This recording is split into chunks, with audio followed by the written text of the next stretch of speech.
Welcome to Match Play. I'm your host, Scott Majesky. Joining me in studio is Allison Steinheiser, and coming from us live from Studio B is Joshua Titus Laska. First off, we'll go with Allison. How are you doing today?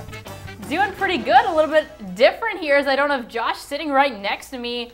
I don't know. It should be an intense battle, though, still. Hey, Josh, can you hear me rather well over there in Studio B? You're coming in a little broken up, but I can hear you pretty well. I'm kind of excited to be here today and play with some matches and beat Allison. All right, well, let's see what happens. We got a 5 seed going up against a 12 seed right now, March Madness theme.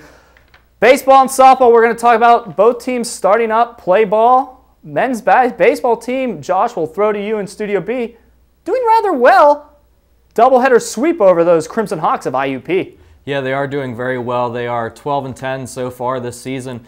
Not the greatest of starts, you know, but with the sweep over IUP, 3 of 4 games, because they did play the day before, they were able to take those 3 games. That helps them a lot in the PSACs. You have to really look towards their junior pitcher, Kyle Petty, who really has came on strong and proved he's already got 3 complete games, so he's looking very good. Throwing over to softball, you got to look at the dominance that they have. They dominated two tournaments over the spring break and came away with 12 wins and 2 losses, so you got to like that. And Joe Russell, with a home run the other day, is now tied for second with 35 home runs all time. Yeah, very impressive Russell has been for all her career long, Allison, and a softball team that's had success year after year out here for California. They really have been. They're 15-3 overall. That's incredible to start the season playing against some very tough teams and tournaments that get outside more often in the early spring than they do because of the weather. Now this spring's been a little bit different because it's been milder temperatures. They've been able to get outside more instead of just hitting in the cages. But you also have to look at Allison Johnson. She's played very well for the Vulcans, was just honored as the PSAC West Player of the Year, or Player of the Week, excuse me, this past week. And in baseball, one big thing for them is their new field. It's an all-turf field, gives them a little bit of an advantage. 5-3 at home. They're going to need to improve that record just a little bit if they want to keep up in the PSAC. Yeah, beautiful new turf over there at the Consol Energy Park. Let's go over to the courts actually, of tennis. Allison, they're number 11 in the nation. Tough one against the number 1 team this past weekend, but still right up there. They are. Pablo Montana always has his girls ready to play, and they're a younger team this year. Yes, they do have some very good seniors, but they also have 4 freshmen. Right now, they're 10-4 overall, and tennis is a little bit of an interesting sport because they play Division II. That's what they compete at NCAA, but they also play against a lot of D1 and D3 teams. So it's a very difficult schedule. A lot of these girls are coming from other countries and maybe having to adjust in a lot of different ways besides just playing at the collegiate level of tennis. But they're doing a good job, and Coach Montana does a great job of recruiting girls that can not only play tennis but are also good people. They get good grades. They've been honored for that multiple times, recognized by the NCAA for their academics.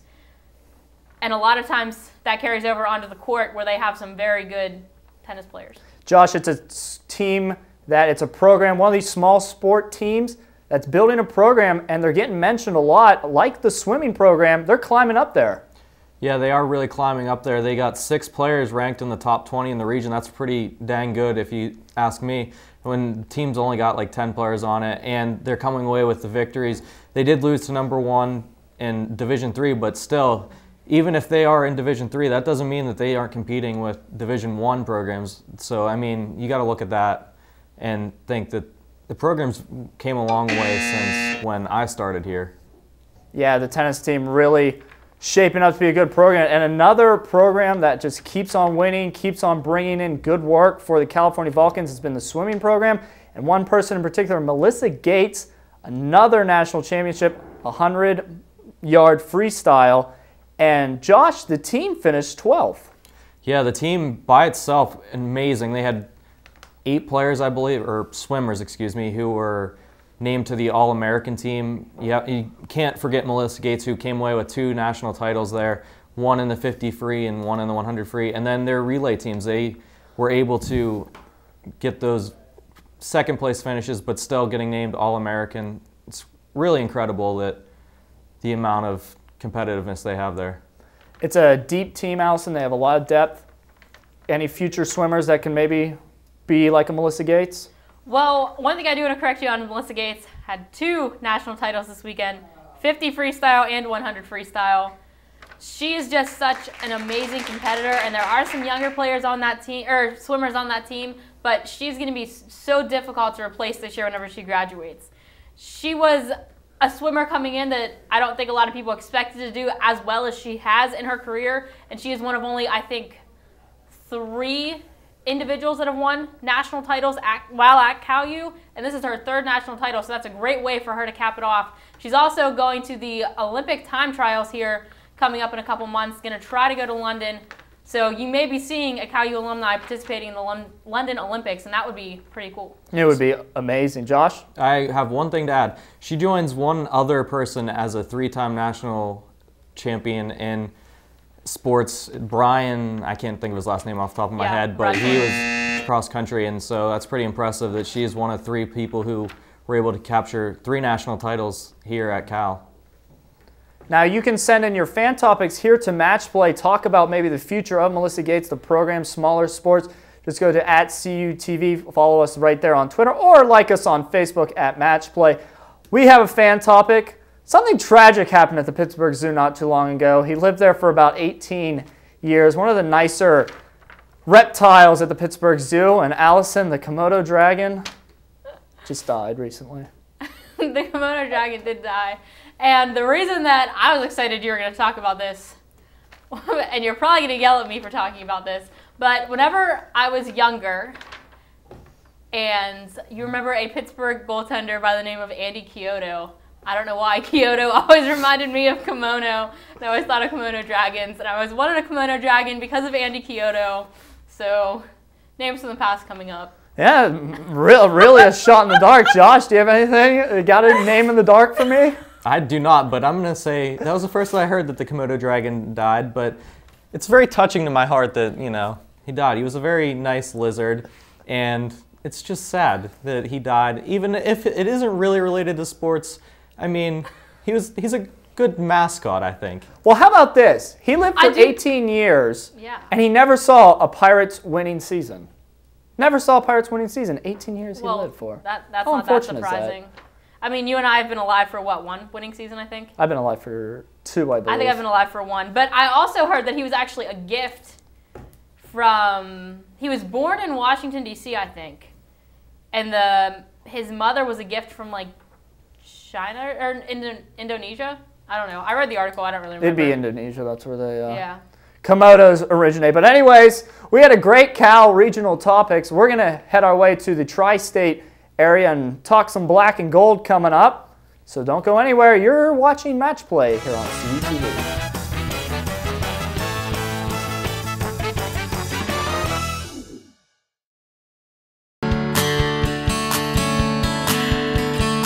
You are watching CUTV, California University Television.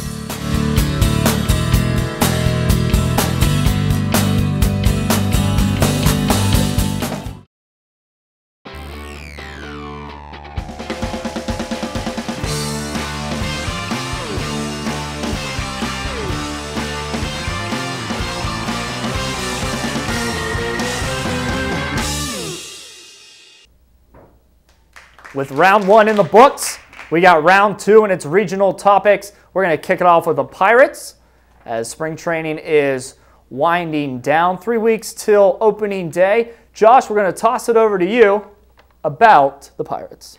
I really can't wait for opening day. I'm a little prehensious to think that, you know, they're looking really good in spring training, but that doesn't always mean good season. So I'm still looking really forward to it. I hope A.J. Burnett comes back and is very powerful after his bunt injury to his eye. I'm still not sure how you managed to do that, but... AL for 5 years. That's true. I mean, but still, it's just, I think that the Pirates are going to be good. I don't know if they're going to be competitive in the Central. I mean, people are saying because the Cardinals lost Pujols and all that, that they're going to be competitive. I don't see that yet. They're getting there. They're just a little young still. Yeah, I mean, you asked how in the world that A.J. Burnett injured himself bunting. Well, the one thing that you learn whenever you start bunting is don't hold the bat up. You put it parallel to the ground. then it doesn't come up and hit you in the face, and then you break an orbital bone or whatever he broke in his face, and you're out for an extended period of time. But, Scott, as you said, years and years in the AL will do that to you. Maybe that's why pitchers should be hitting all the time, or maybe they just shouldn't hit at all. I personally think that it's dumb that you have one leg, oh, all the pitchers hit, and the other leg, oh, no, nobody hits. Whatever. Anyway, the Pirates, I'm the same way. I'm kind of hesitant because they always get your hopes up for a little bit, for a stretch of time in like July, and then in August or late July they just burn, and it's almost devastating, and by then everybody's talking about the Steelers and nobody really cares about the Pirates. Really, it comes around June where interleague play and you find out who these real Pirates are and everything. And then last year we actually went through interleague play, and then trade deadline came and we added Derek Lee and Ryan Ludwig to slum down and fall out of nowhere. A team that has been playing very well. This team is climbing right now 4th in the standings in the Eastern Conference, but really they're right there, right behind the Rangers. Allison, that's the Pittsburgh Penguins. Got a couple trophy candidates on this team. They really do, and you see Malkin down there, Hart and Art Ross. He should win both of those. I cannot see how you do not give Evgeny Malkin the Hart Trophy this year. I know he didn't get it before because they said, oh, he's not the #1 center on the team. Well, guess what? This year, him and Fleury have carried this team for an extended period of time through injuries. When Letang was out, Crosby was out, Stahl was out. It looked like Neal was going to be out, but he's really benefited from playing with Malkin. And right now, they're healthy. That is one thing that they have not been all year, and knock on wood, if they stay that way, this could be a really, really dangerous team heading into the playoffs. Marc-Andre Fleury is playing out of his mind right now. Yes, they just lost to Philadelphia on Sunday. They still got a point in the game. That's 12 straight points at least with a point. One behind the Rangers for first in the East. But I will say this, I don't want the Penguins playing the Flyers in the first round because that would be a really, really dangerous first-round opponent, and it would be a physical grueling series. Yeah, Josh, we're looking at the standings right now in the Eastern Conference. They're right there at 4th. Atlantic Division has 4th, 5th, and 6th. If you're a Penguins fan, where do you really want them to be? Allison said she doesn't want them at 4th because they might play the Flyers or even the Devils. Do you want them at 1st place, maybe getting an 8th seed, which looks like it's coming out of the Southeast? See, personally, I think we'd be okay playing the Devils. They've played well against the Devils. They always play well in the playoffs against them. I'm agreeing with Allison on this. You don't want to play the Flyers in the playoffs, especially now that Crosby and Stahl are going to be back. It's just going to be way too rough, and you don't want to hurt them getting. Even if we do end up winning the series, you don't want them to get hurt, which is a real possibility against the Flyers. I don't want to play the Devils just because of the way Marty Brodeur played this past weekend. He's not in net for that game, and it's probably 10-2. He's still going strong and almost 40 years old. Yeah, we'll see as the spring unfolds. If you turned on NFL Network a couple weeks ago, you might have been seeing The Replacements 2 out there as the Pittsburgh Power Arena football team opened their season, but due to AFL union labor discussions and talks, the team at their team dinner at Olive Garden were fired. Some of them came back, worked out other deals. But a lot of replacements on the field, Josh. It's like I was waiting for Shane Falco to come out onto the field. I wish he would have came out onto the field. That would have been awesome.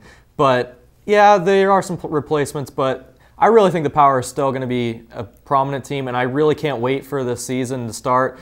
I saw that they're going to have an indoor fireworks thing for the first game. That's going to be pretty sweet because who does fireworks inside?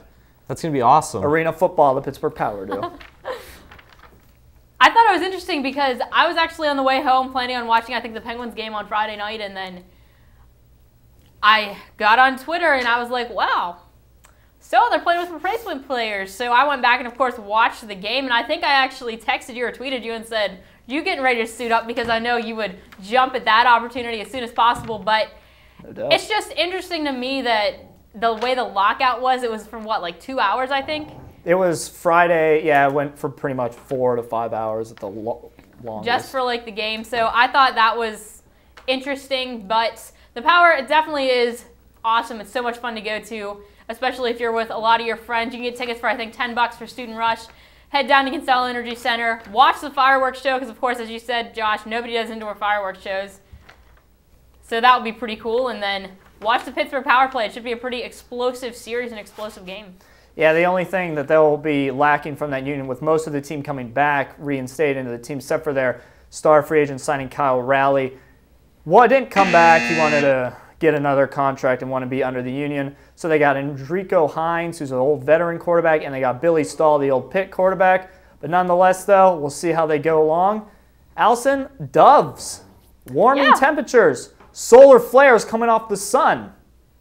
Yeah, solar flares. I mean, the Doves, the Doves are coming back early. A lot of these birds are flying north so early because of these warm temperatures. I mean, it's been a record for 70 degrees days straight in March.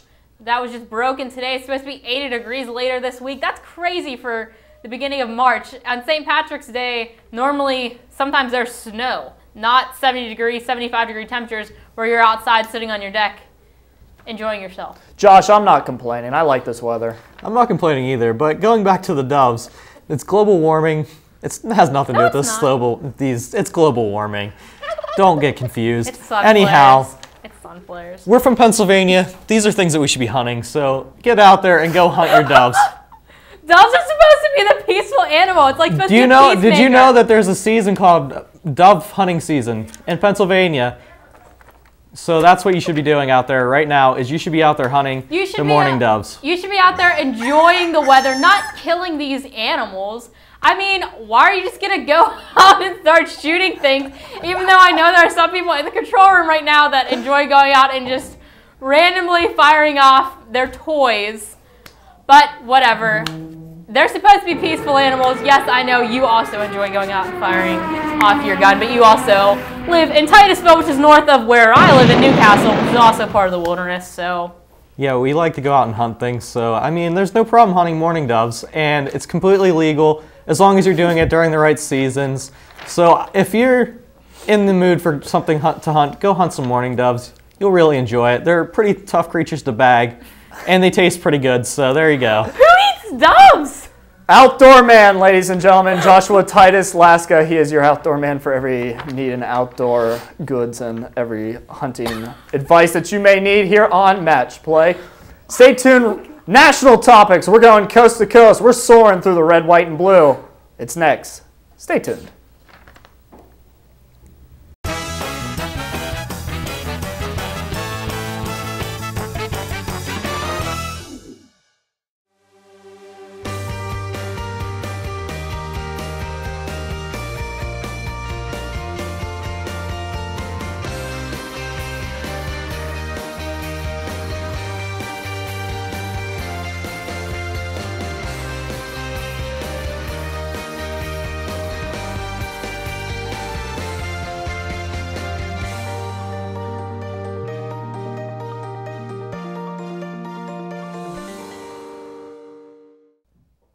Entertaining first two rounds here on Match Play. We're here in the final minutes of the second half as both the mid-majors trying to upset the major conference leader Allison Steinheiser sitting at her 5th seed, 12th seed Joshua Titus Laska. March Madness, we'll get to that eventually. Right now though, Peyton Manning. Where's he going to go, Titus? I'm thinking Broncos is what somebody's saying. It's what it looks like it's going to be. It looks like he's going to be going to the Broncos. Personally, I don't see why the Broncos would want to do that. They got Tebow for another couple years. Why not keep him? The 49ers, Alex Smith has still not signed, so why are you not looking at that? You probably play a little bit better. It's going to be warmer conditions.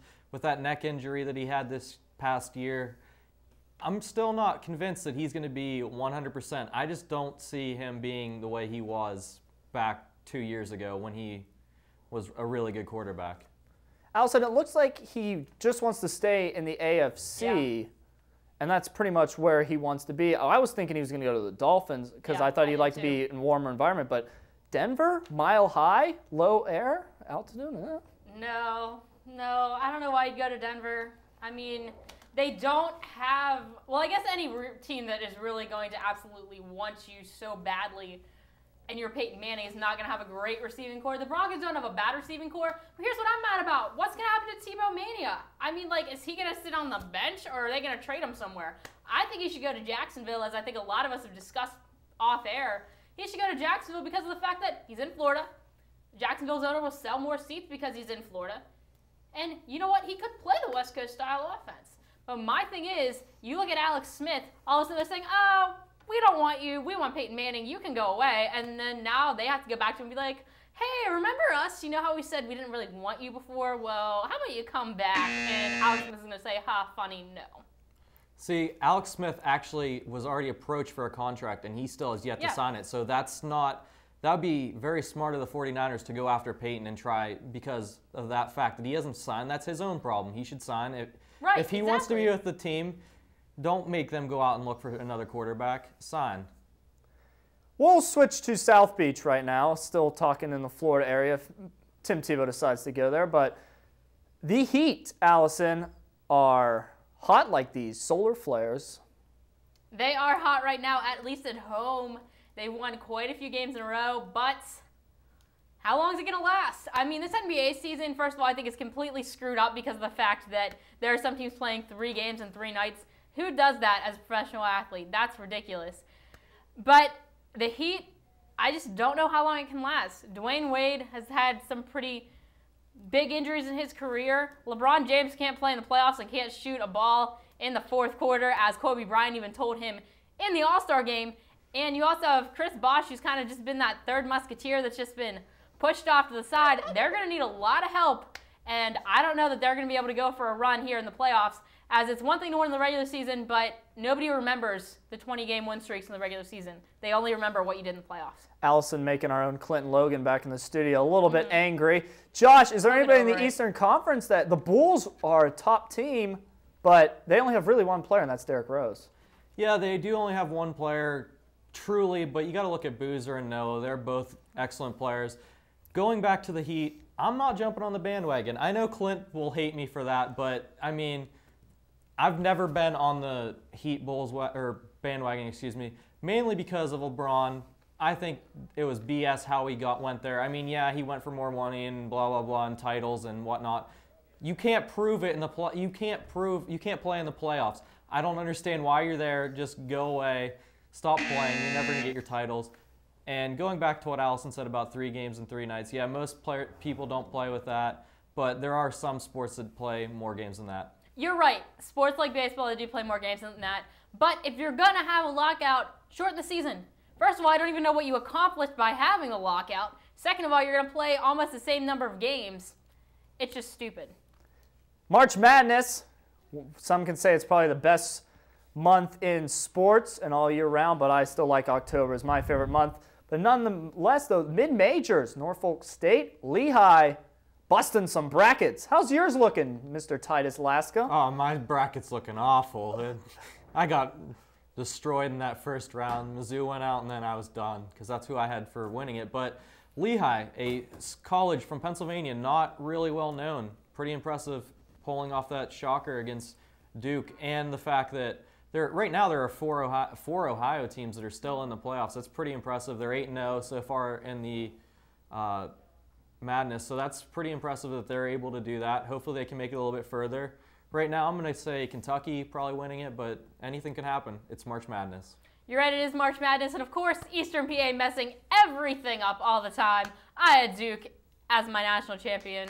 That's not going to happen. Florida's still going strong. I had them as a little bit of an underdog. I have them in the Final Four. UNC and I don't remember who my other one is. They're still in it. I just don't remember right now. But I love seeing all the upsets. And I also want to say I wish UNC Asheville would have won because they were playing in Pittsburgh. That crowd would have erupted like crazy. And I think they deserve to win that game. But Syracuse being the top seed, that's who my other one in the Final Four is. They wound up winning. And Consol Energy Center was rocking most of that night, just getting to see some NCAA basketball. Even though Pitt wasn't in it, you still had WVU and Ohio State playing close to home, getting some of that support. Yeah, good to see basketball coming to the Consol Energy Center. Consol Energy Center, I apologize, William Moore. Spring training, we got the other March Madness. Baseball, any big eye-openers for you, Allison?